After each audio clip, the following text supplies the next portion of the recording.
Bonjour à tous et bienvenue à ce 5e épisode sur l'Atlantide, cette civilisation pré-adamique cachée dans la Bible.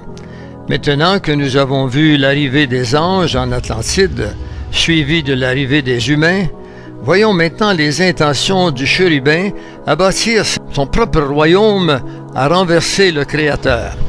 Voyons comment pour cela il a dû utiliser de sagesse, d'invention, de leadership, de ruse et pour finalement être mis à l'échec par Dieu lui-même.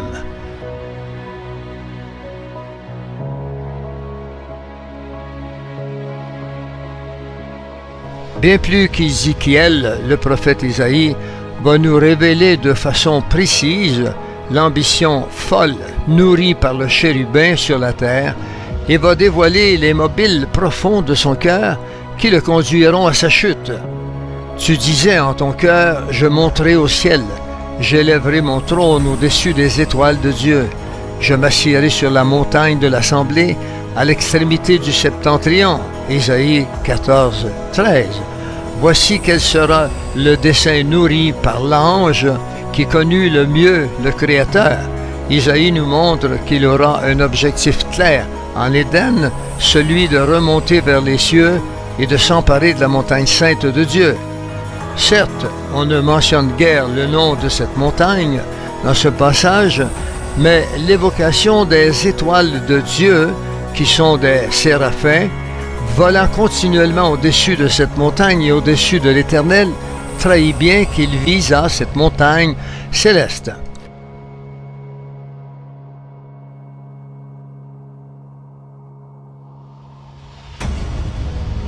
Ces séraphins forment des étoiles et sont d'ailleurs décrits dans le même livre du prophète Isaïe.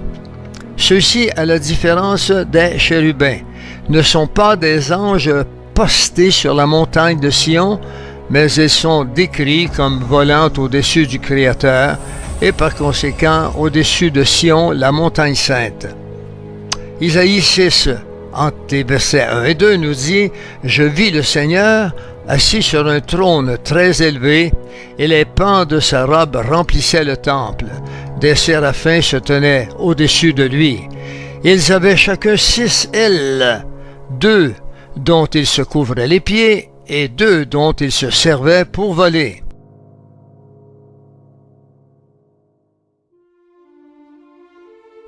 Platon, le philosophe, relate à la fin de son ouvrage Critias que les yeux, appelés anges dans la Bible, furent rassemblés par Zeus au centre de l'univers, et quoique ne pouvant attester que ce lieu de convocation soit au centre de l'univers, le récit de Platon ne mentionne pas moins qu'une assemblée des yeux avait lieu dans les cieux auprès du Créateur de toutes choses.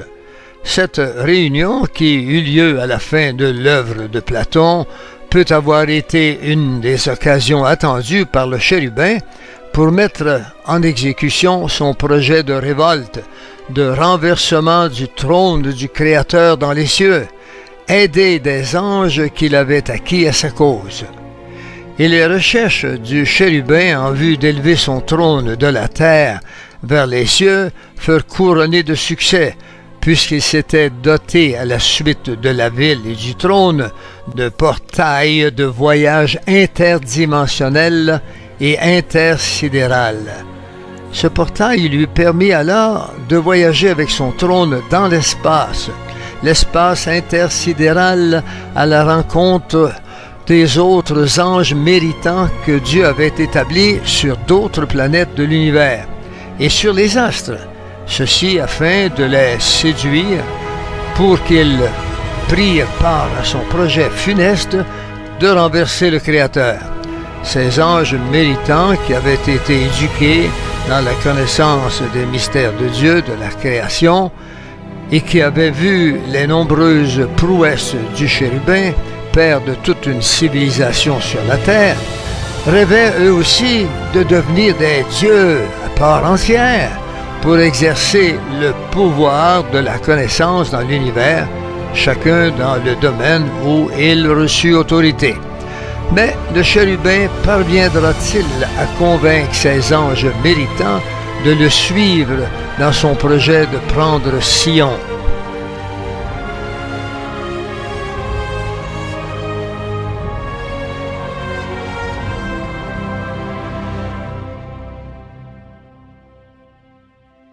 Nous avons dit que le chérubin avait bâti une ville et un trône, puisqu'il affirma être assis sur le siège de Dieu au sein des mers, en Ézéchiel 28:2.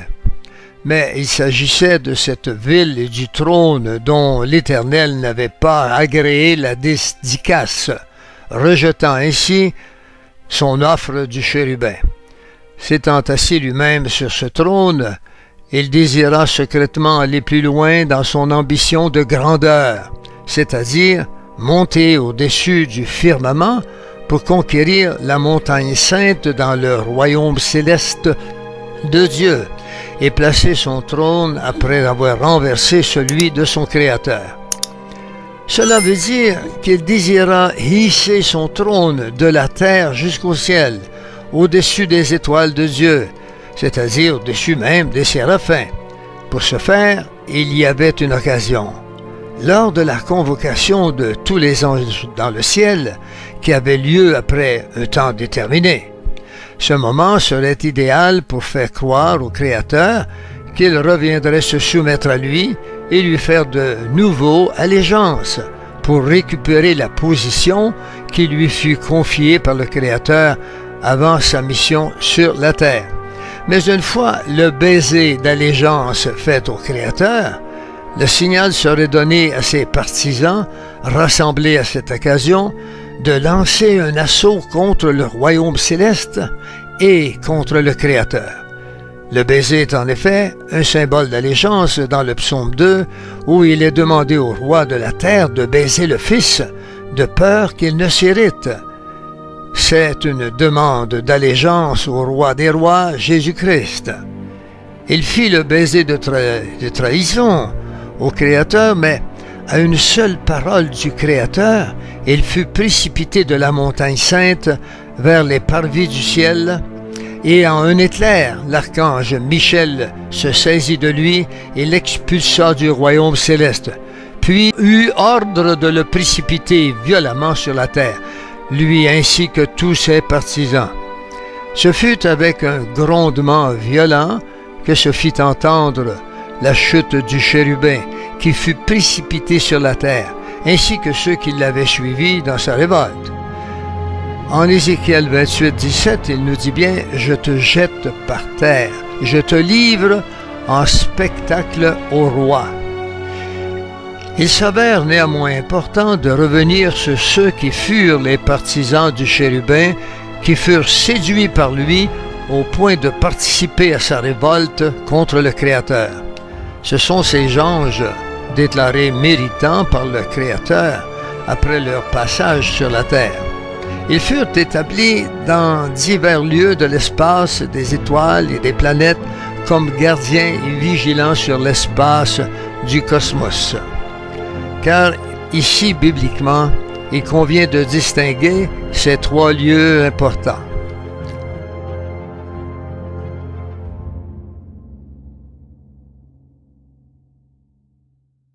Premièrement, le premier ciel, qui est le ciel terrestre, c'est-à-dire notre atmosphère autour de la terre. Deuxièmement, les lieux célestes, considérés dans la Bible comme le deuxième ciel, qu'on voit dans Éphésiens 3:10 et 6:12, c'est-à-dire l'espace des astres et des planètes lui-même distincts. Troisièmement, les cieux, considérés comme le troisième ciel, dans 2 Corinthiens 12:2, qui se trouve au-dessus de l'espace et des astres. C'est là que commence le royaume de gloire du Créateur Tout-Puissant, et que Jésus appellera son royaume le royaume des cieux. Ces anges méritants qui avaient obéi jusqu'ici aux principes divins en restant spirituels et en gardant une conduite douce et sage lors de leur temps dans la chair sur la terre, à l'école du chérubin, s'étaient vus confier des domaines dans l'espace où se trouvent les étoiles et les planètes, autrement dit dans le deuxième ciel, pour coller avec la terminologie de la Bible. Or, le chérubin persuada ses anges méritants, aussi appelés vigilants, d'après le livre d'Enoch, de participer à son plan d'attaquer Sion et de prendre le royaume céleste du Créateur.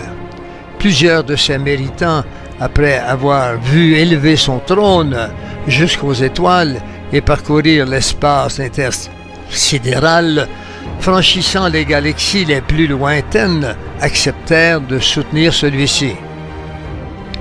C'est pourquoi on voit dans le livre d'Enoch appelé le Scribe un palais de cristal au deuxième ciel. C'est assurément le palais du chérubin fait entièrement de cristal et dont Enoch dira par 2 fois que ce lieu lui inspira l'effroi. Nous le voyons dans le livre d'Enoch 14, entre les versets 10 et 12. « Je fus enlevé ainsi jusqu'au ciel, et j'arrivai bientôt à un mur bâti avec des pierres de cristal. Des flammes mobiles en enveloppaient les contours. Je commençai à être saisi d'effroi. Cependant, je m'enfonçai au milieu de ces flammes, et je pénétrai dans une vaste habitation dont le pavé était en pierre de cristal. Les murs, comme le pavé, étaient également en cristal, aussi bien que les fondements. Je tressaillis d'effroi. »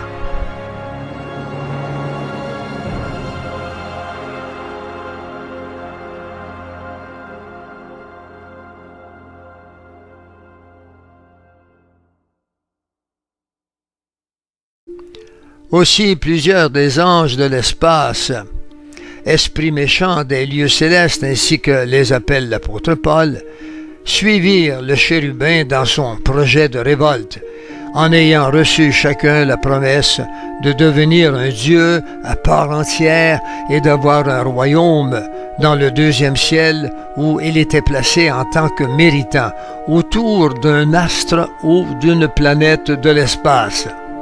En outre, le chérubin promit à ses anges de peupler leur planète encore vide, d'être vivants afin qu'ils soient adorés comme des dieux.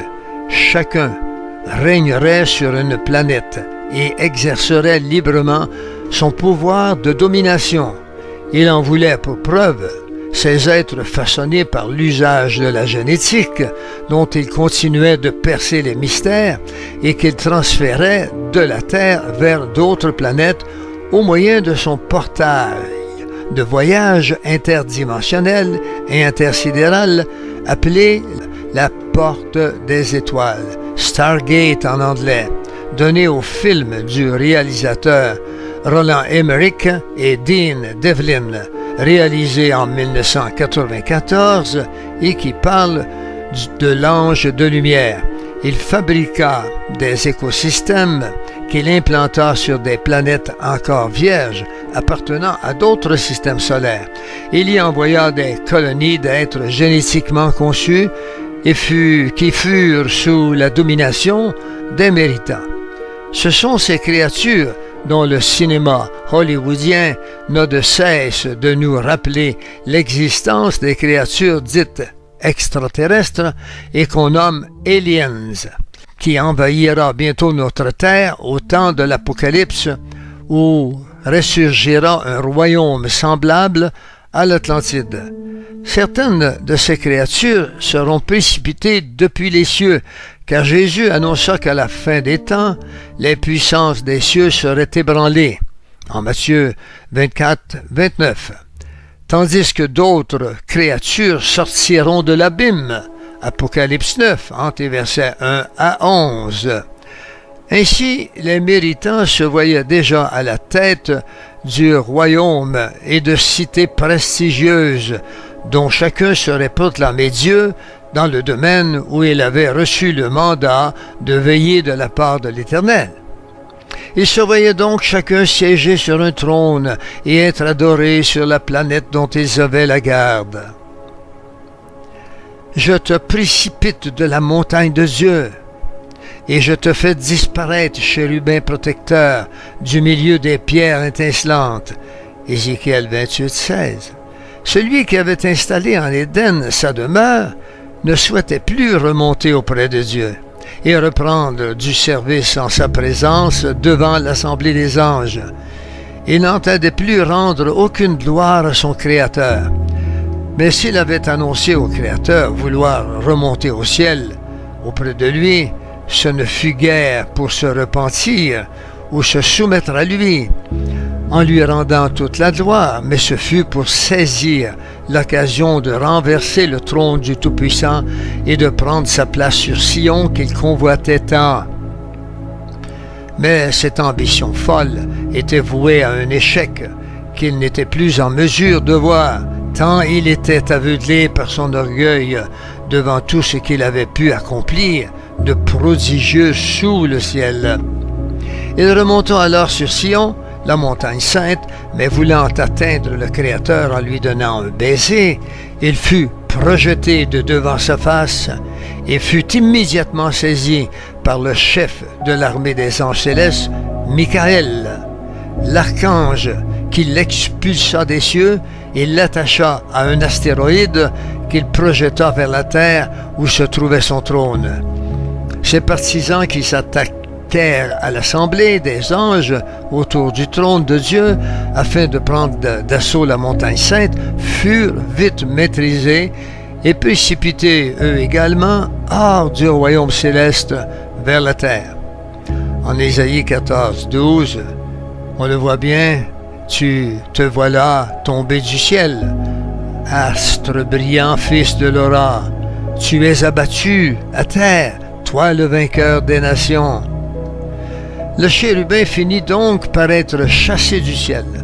Pourtant, pour plusieurs commentateurs des Écritures, le passage « tombé du ciel » est encore considéré comme la preuve que toute l'histoire du chérubin astre brillant s'est produite uniquement dans le ciel et n'a eu aucun ancrage sur la terre. Ils perdent de vue cette référence majeure à la terre comme le lieu vers lequel il fut expulsé, évoqué à la fois par les deux prophètes Ézéchiel et Isaïe. « Tu es abattu à terre, toi le vainqueur des nations » Isaïe 14, 12. « Je te jette par terre » Ézéchiel 28, 17. « Je te réduis en cendres sur la terre » Ézéchiel 28, verset 8, 18. Il faut cependant dire qu'en étant précipité sur la terre, le chérubin et ses anges n'auront pas du tout la même destination. Tandis que le chérubin s'écrasera à la surface de la terre, les partisans du chérubin seront précipités jusque dans les profondeurs de la fosse, c'est-à-dire en dessous de la terre, où ils sont emprisonnés. Mais la chute du chérubin, roi de Tyr, eut des conséquences physiques d'une ampleur cataclysmique sur la terre.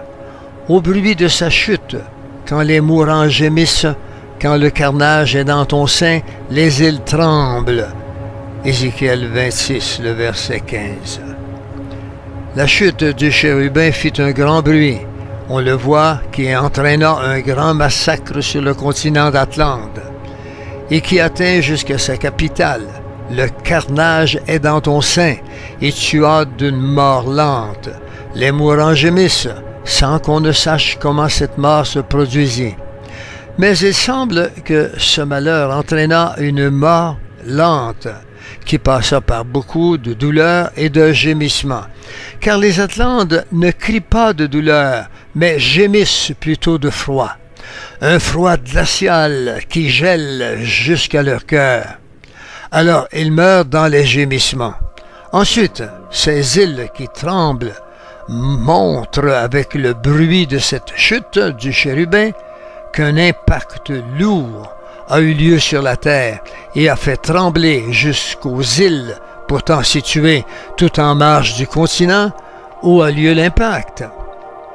Il est logique de penser qu'un astéroïde accompagnant la chute du chérubin depuis les cieux jusque sur la terre, et sa chute depuis les cieux fut si violente, et l'impact de celle-ci fut si grande qu'elle fit dévier la Terre de son axe de rotation, provoquant une période glaciaire, connue dans la préhistoire comme l'une des causes majeures de l'extinction des grands animaux, c'est-à-dire des dinosaures, en particulier sur les terres d'Amérique du Nord, encore sauvages. L'axe des pôles de la Terre se déplaça vers l'équateur, amenant une glaciation subite du continent Atlante qui perdit en quelques jours un grand nombre d'animaux et d'habitants, tandis que dans l'autre versant de la planète, l'océan Indien fut également gelé de la même manière.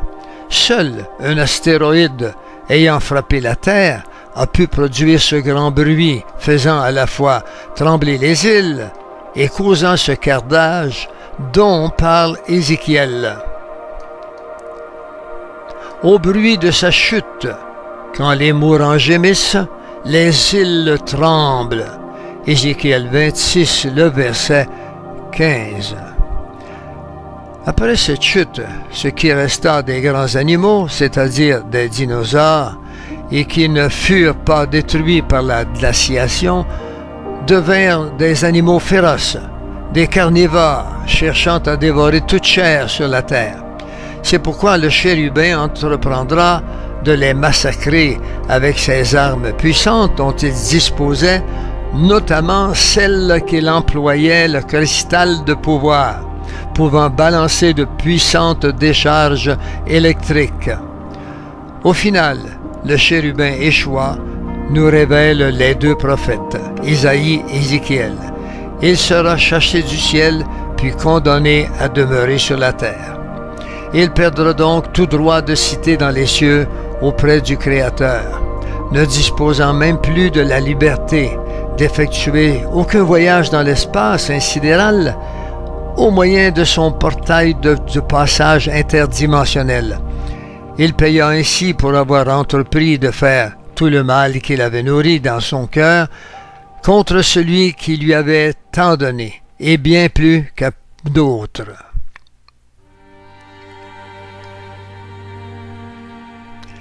Je te livre en spectacle au roi. Ézéchiel 28, 17. Nous avons dit que, d'après Ézéchiel, le chérubin fut semblable à un homme sur la terre, c'est-à-dire sans ses ailes. Et nous avons vu que, d'après Isaïe 14, le chérubin engendra une race hybride, appelée la race des méchants, avec la fille dont il tua le père et la mère, le premier couple humain sur la terre. D'après Platon, le dieu de la mer Poséidon s'unit avec Clito, de laquelle naquirent 10 fils, auxquels il partagea le territoire de l'Atlantide, qu'il divisa en 10 provinces. Et à chaque fils il donna la royauté pour gouverner son territoire. Ces 10 rois, Platon les nomme Atlas, Eumélos, Amphérès, Évémon, Mnéséas, Autostonos, Elapsippos, Mesta, Azaès et Diaprépès. Quant à la prophétie d'Ézéchiel sur le chérubin et son royaume, l'Atlantide, notamment au chapitre 28, on voit qu'il est fait mention de plusieurs rois sans toutefois indiquer nulle part quel était leur nombre. Ézéchiel 28, 17 nous dit « Je te jette par terre, je te livre en spectacle au roi. » Mais quoique ne faisant aucune mention du nombre de rois établi par le chérubin, elle fournit néanmoins un indice de ce nombre à travers les 10 espèces de pierres précieuses portées par le chérubin en Éden. En effet, il est logique de penser que ces pierres précieuses furent confiées à chaque fils comme objet de pouvoir, leur permettant de diriger chacun une des 10 communautés de l'Atlantide. Tu étais couvert de toute espèce de pierres précieuses, de sardoine, de topaze, de diamant, de chrysolite, d'onyx, de jaspe, de saphir, d'escarboucle, d'émeraude et d'or. Ézéchiel 28, le verset 13. Alors, il est logique de penser que le chérubin engendra jusqu'à 10 fils, auxquels il donna le pouvoir de gouverner même les anges, à travers les 10 pierres précieuses qu'il portait sur son pectoral de prêtre, et dont le porteur recevait un pouvoir particulier lui assurant de dominer une communauté. Aussi, ses fils devinrent des rois supérieurs aux anges en connaissance par l'effet de ces pierres précieuses, de sorte que les anges se tournèrent désormais vers les fils du chérubin, les Atlantes, pour recevoir une orientation lorsqu'ils faisaient face à tel ou tel aléa de la vie. Or, nous l'avons dit, la royauté n'était faite que pour les hommes sur la terre et non pour les anges, encore moins pour une race hybride, mi-ange, mi-humaine. Ainsi, le chérubin se détourna de son sacerdoce de prêtre pour établir sur l'Atlantide des royautés parmi sa descendance qu'il engendra avec Tito. Néanmoins, pour les anges qu'il souhaitait honorer, il établit des principautés sur des îles voisines de l'Atlantide. On le voit dans Isaïe 23, le verset 8. Qui a pris cette résolution contre Tyr, la dispensatrice de couronne? C'est ainsi qu'il soumit même les principautés des anges aux 10 royautés détenues par ses fils, la race des méchants, la race atlante. Il est intéressant de voir que dans la Bible, le livre de Daniel, traitant des grands royaumes de la terre, fasse référence à 10 cornes qui apparaissent sur la tête d'une bête, symbole d'un empire qui dominera toute la terre à la fin des temps et dont la tête sera un chef qui parlera avec arrogance contre le Très-Haut. Ces 10 cornes sont un symbole de l'empire atlante. Daniel 7, versets 24 et 25. Les 10 cornes, ce sont 10 rois qui s'élèveront de ce royaume. Un autre s'élèvera après eux, il sera différent des premiers et abaissera 3 rois. De même, on peut voir également que ce royaume à 10 cornes revient dans le récit de l'Apocalypse. Les 10 cornes symbolisant l'Atlantide se manifesteront à la fin des temps de l'humanité pécheresse, laquelle aura rejeté l'appel d'amour de Dieu à travers Jésus. Apocalypse 12.3, Apocalypse 13.1 et Apocalypse 17.12. Un autre signe parut dans le ciel, et voici c'était un dragon rouge ayant 7 têtes et 10 cornes, et sur ses têtes 10 diadèmes. Apocalypse 12.3. Les 10 cornes que tu as vues sont 10 rois, qui n'ont pas encore reçu de royaume, mais qui reçoivent autorité comme rois pendant 1 heure avec la bête. Apocalypse 17, 12. Toutes ces références aux 10 rois par Daniel et dans l'Apocalypse montrent qu'il y a une insistance et une persistance du chérubin à vouloir établir sur la terre son empire d'autrefois et à vouloir régner sur le monde comme ce fut le cas à travers les 10 royautés atlantes. Si la Bible identifie le royaume de Dieu sur la terre par le nombre 12, les 12 tribus de Juda, les 12 portes de Jérusalem, les 12 pierres portées par le sacrificateur d'Israël ou les 12 apôtres de Jésus. En revanche, le royaume de Satan sur la terre est identifié à travers les 10 cornes qui sont les 10 rois, les 10 diadèmes et les 10 pierres précieuses que portait le chérubin grand prêtre d'Éden. En définitive, on verra sous une forme autre les 10 rois atlantes ressurgir à la fin des temps, qui révèle que cet ange a atteint son but d'amener l'humanité à la révolte contre Dieu. Il faut voir Apocalypse 13:1, 17:3, 17:12-16. Ces 10 rois domineront avec la bête qui ne sera autre qu'un homme possédé par le chérubin, lequel acceptera de faire toute sa volonté et qu'il possédera de manière à régner sur toute la terre pendant les 7 ans de l'Apocalypse. Le nombre 10 finit par être un symbole à travers les âges, en partant de l'Atlantide, d'un empire mondial qui s'oppose à Dieu. Car l'Égypte fut du temps de Moïse la puissance mondiale, à laquelle aucun royaume ne résistait. Et l'on s'aperçoit en comptant le nombre de plaies envoyées par Dieu sur l'Égypte afin de forcer le Pharaon à libérer le peuple d'Israël, qu'il eut une manifestation du caractère de l'Empire Atlante. On le voit dans Exode 8, le verset 2.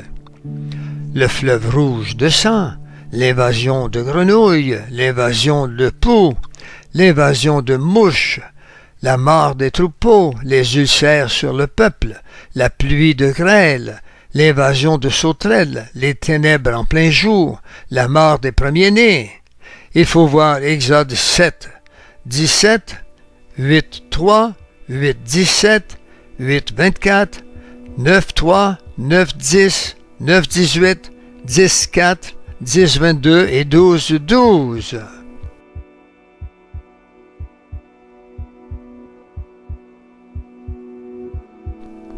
Finalement, le royaume de l'Atlantide ressurgira à la fin des temps sous sa forme de 10 royaumes, à la tête desquels sera un homme possédé par le chérubin.